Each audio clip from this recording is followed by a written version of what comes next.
नमस्कार, मैं ललित रंजन टेक्नोसिस इन्फोटेक के इस यूट्यूब चैनल पे आपका हार्दिक स्वागत करता हूं, अभिनंदन करता हूं।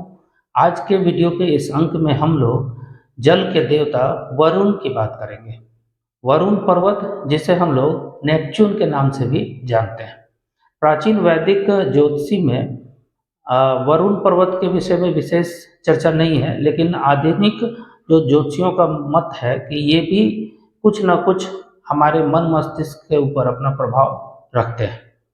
इसलिए इन्हें आधुनिक हस्तरेखा एवं पश्चिमी जो विद्वान हैं पश्चिमी जगत के, उनके द्वारा इन्हें पामेस्ट्री या हस्तरेखा में उनको स्थान दिया गया है। तो आज के इस वीडियो में हम उन्हीं के ऊपर चर्चा करेंगे।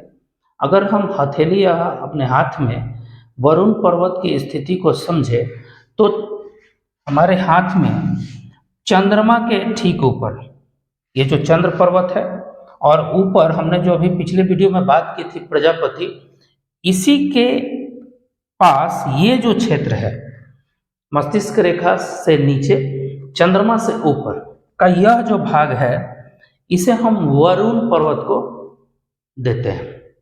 वरुण पर्वत भावना के कारक है। अब चूंकि ये पूरा का पूरा जो एरिया है बुद्धि का कारक, ये भी मन से ही, बुद्धि ब्रेन से ही संबंधित है। चंद्रमा ये भी मन का ही कारक है। तो इन्हीं के क्षेत्र में से कुछ कटौती करके कुछ क्षेत्र को प्रजापति को दिया गया, कुछ क्षेत्र को वरुण को दिया गया। चूंकि हकीकत में ये ऊपरी मंगल का भाग है। प्राचीन अगर हस्तरेखा विज्ञान को देखे, प्राचीन हमारे विद्वान थे, उनका मत है कि ये ऊपरी मंगल का भाग है। इसी ऊपरी मंगल के भाग में से कटौती करके कुछ क्षेत्र प्रजापति को दे दिया गया और कुछ क्षेत्र हमारे वरुण देवता को दे दिया गया। वरुण देवता भी जल के ही कारक है, इसलिए भावना के ऊपर उनका अधिकार है। अब यहाँ पे चंद्रमा पूरे के पूरे मन का कारक, बुद्धि का कारक है, और उसी में प्रजापति उसी बुद्धि को जीनियस बना करके आपको अनुसंधान की प्रेरणा देता है। जबकि ये जो वरुण है, ये हमारे अंदर भावना की को जगाते हैं। भावना, अच्छी भावना हुई तो ये सारी चीज़ों को देंगे।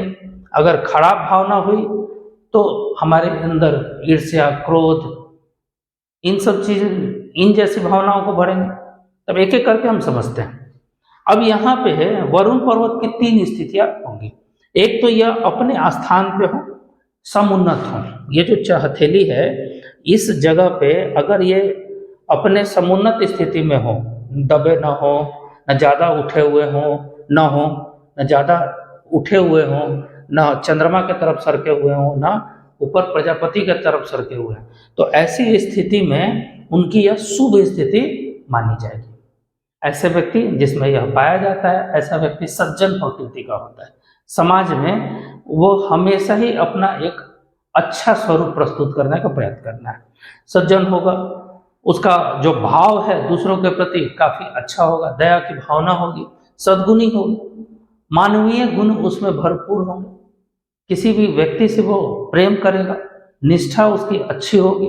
ऐसा व्यक्ति अच्छा विचारक हो सकता है, उसके विचार शुद्ध होते हैं, दार्शनिक होते हैं, बड़े बड़े फिलोसफर, थिंकर, चिंतक, जो बड़ी बड़ी चिंता करके, सोच करके अच्छे अच्छे व्याख्यान देते हैं, नई नई चीज़ों पे अपना मत प्रकट कर सकते हैं, अपने संविधान के दम पे सुनी सुनाई बातों पे न बात करके अपने मन को विकसित करके, मन की भावना को जगा करके किसी बिंदुवार चीज़ों का अच्छे से विश्लेषण कर सकते हो, ऐसे व्यक्ति का वरुण पर्वत काफ़ी शुद्ध होता है, शुभ होता है, क्योंकि उनकी विचार शक्ति में शुभता वरुण पर्वत के कारण आती है। अब यदि यह चंद्रमा के तरफ थोड़ा सा खसक जाए, ये थोड़ा सा नीचे हो जाए, ये क्षेत्र काफ़ी उठ जाए और ये थोड़ा सा धंस जाए, दबा हुआ, तो यह उसकी मध्यम स्थिति होगी।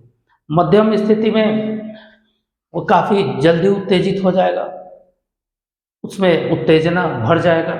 ऐसा व्यक्ति आवेशित हो जाता है, बहुत जल्दी क्रोध उसमें आ जाता है, हीन भावना से युक्त हो जाता है, उसमें किसी को देख करके दूसरे को जलने की भावना होती है, सिर्फ मैं ही ठीक हूँ, इस भावना से वो ग्रसित होता है। एकाग्रता कंसंट्रेशन की उसमें कमी हो जाती है, बड़ा कोई काम नहीं कर पाएगा, कंसंट्रेशन उसमें रहेगा ही नहीं, फोकस गोल पे कर नहीं पाएगा। सब चीज़ों को बटोर करके करने के प्रयास में किसी चीज़ पे उसकी सफलता नहीं मिल पाती। तो ऐसे लोगों का जो चंद्रमा की ओर वरुण पर्वत खसक जाते हैं तो उनके गुणों में थोड़ा सी न्यूनता लेकर के आ जाती है। अगर चंद्र पर्वत के ऊपर वरुण पर्वत को अगर कोई प्रभावित रेखा काटती हो या उसको डिस्टर्ब करती हो तो और भी बुरा परिणाम आ सकता है।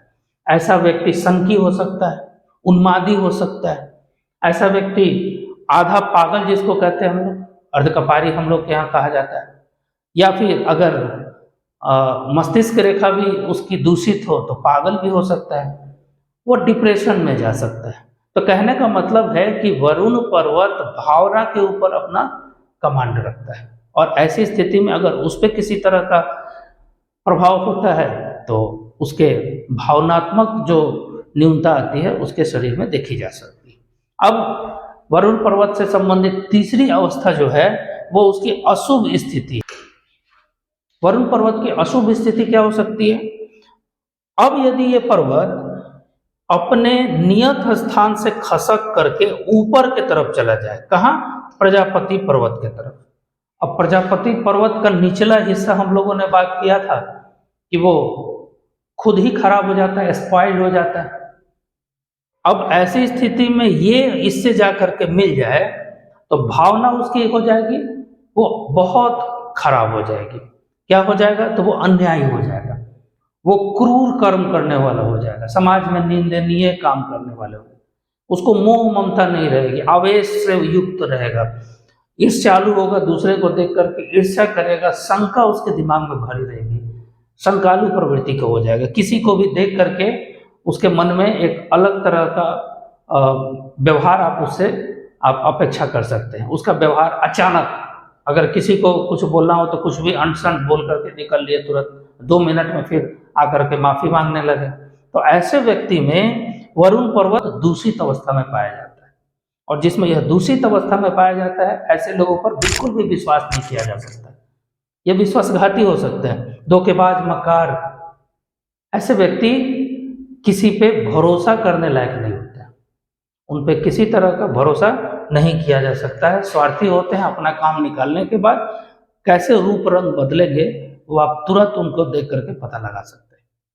खास करके अगर उनके हाथों में अन्य पर्वत या अन्य रेखाएं भी खराब अवस्था में हो तो बिल्कुल दूर रहना चाहिए। वरुण पर्वत मन के कारक है, भावनाओं के कारक है। भावना पॉजिटिव होगी तो व्यक्ति को भावनात्मक चिंतन करने की प्रेरणा देगा, जिससे कि वह स्वयं के उत्थान में आगे बढ़ेगा, नए नए चीज़ों को खोजेगा। प्रजापति पर्वत भी ठीक हुआ तो सोच करके, खोज करके अनुसंधान करेगा। प्रजापति पर्वत थोड़ा खराब हुआ तो ऐसा व्यक्ति भावनात्मक रूप से सिर्फ सोच करके लोगों को बताएगा, करेगा नहीं, बताएगा। लेकिन अगर वो दूषित हुआ तो उसकी भावनाएं खराब, जब भावनाएं खराब होंगी तो वो आवेशित हो जाएगा, उत्तेजित हो जाएगा, बहुत ज़्यादा खराब हुई तो ईर्ष्यालु, शंकालु हो जाएगा, क्रूर कर्म करना शुरू करेगा, समाज में निंदनीय कार्य करेगा। तो यह वरुण पर्वत की कुछ स्थितियां थी जिस पे हम लोगों ने बात की। अगले वीडियो में हम लोग इंद्र पर्वत के बारे में बात करेंगे। ये ऐसे विषय हैं हर्षल, वरुण, इंद्र, जिस पे कम वीडियोज आपको मिलेंगे, इस पे कम रिसर्च हुए हैं। तो इससे संबंधित बातों को बेहतर तरीके से समझने के लिए इस पे और ज़्यादा अध्ययन करने की आवश्यकता है। तो थोड़े बहुत चीज़ों के बारे में जान करके किसी का भी प्रेडिक्शन कर देना यह ठीक नहीं है। अगर कोई सीख रहा है ज्योतिष तो उसको ज्योतिष विद्या में किसी का विश्लेषण करने से पहले कम से कम नए नए चीज़ों को जानना जरूरी है। विश्लेषण करके किसी के मन में कोई भी भावना भर देने से उसका स्वयं का भी नुकसान होगा और जिसके बारे में बात करें उसका तो नुकसान होगा ही।